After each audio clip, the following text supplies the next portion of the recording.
Bangabandhu gold কাপের নতুন champion Sylhet বিভাগের হরিপুর সরকারি প্রাথমিক বিদ্যালয় আর বঙ্গমাতা গোল্ড কাপে আবারও শিরোপা ময়মনসিংহ বিভাগের। ফাইনাল শেষে কিশোর কিশোরীদের পুরস্কার তুলে দেন প্রধানমন্ত্রী শেখ হাসিনা। নতুন প্রজন্মের সুন্দর ভবিষ্যতের বিনির্মাণের পাশাপাশি ফুটবল উন্নয়নে কাজ করছে সরকার, জানান প্রধানমন্ত্রী।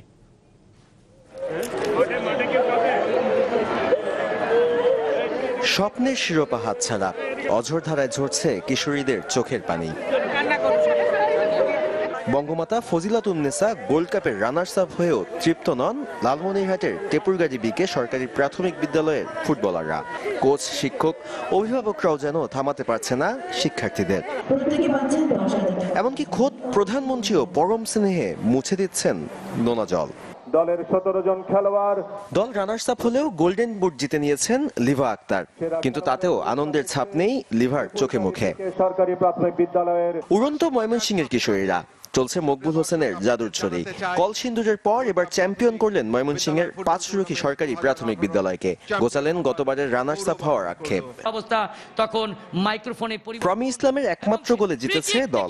নিয়মিতই খবর রাখেন দেশের ফুটবলের। সানজিদা মারিয়ারা অনুপ্রেরণায় স্বপ্ন দেখেন লাল সবুজের জার্সি গায়ে জড়ানোর। আমার লক্ষ্য আছে আমি ন্যাশনাল টিমে খেলবো, মারিয়া মান্দা ও বড় আপুদের মতো আমি একজন বড় খেলোয়াড় হব। বঙ্গবন্ধু গোল্ড কাপে রংপুর বিভাগকে হারিয়েছে সিলেট বিভাগ।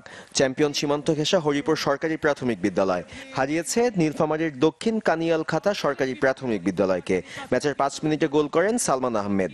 রানার্স আপ হয়েও থেমে থাকতে চান না নীলফামারীর কিশোররা। বঙ্গবন্ধু কাপ থেকে অনূর্ধ্ব 16 খেলতাম, 17 খেলতাম, এরপরে ন্যাশনাল খেলা খেলাই আমরা জাতীয় পর্যায়ে জিতাম। ইনশাআল্লাহ আমি চেষ্টা করব বা আমার সাথী আপনার রাজশাহী চেষ্টা করবে ভবিষ্যতে চ্যাম্পিয়ন হতে বা জাতীয় ন্যাশনাল টিমের অংশগ্রহণ করতে। খেলাধুলা ও সাংস্কৃতিক চর্চার মাধ্যমে আগামীতে অবদান রাখবে আজকের শিশুরা। পাশাপাশি জনপ্রিয় খেলা ফুটবলের উন্নয়নে কাজ করছে সরকার, জানিয়েছেন প্রধানমন্ত্রী শেখ হাসিনা। আজকে যারা খেলাধুলায় অত্যন্ত পারদর্শিতা দেখাচ্ছে, আগামী দিনে আন্তর্জাতিকভাবে তারা আরো সম্মান আমাদের দেশের জন্য বয়ে আনবে, সেটাই আমরা আশা করি। ফুটবল এই খেলাটাকে এটা জনপ্রিয় খেলা, কাজে এই খেলার যাতে আরো উন্নত হয় আমরা সে ব্যবস্থা নিচ্ছি। সালমান সাকিব, চ্যানেল 24, ঢাকা।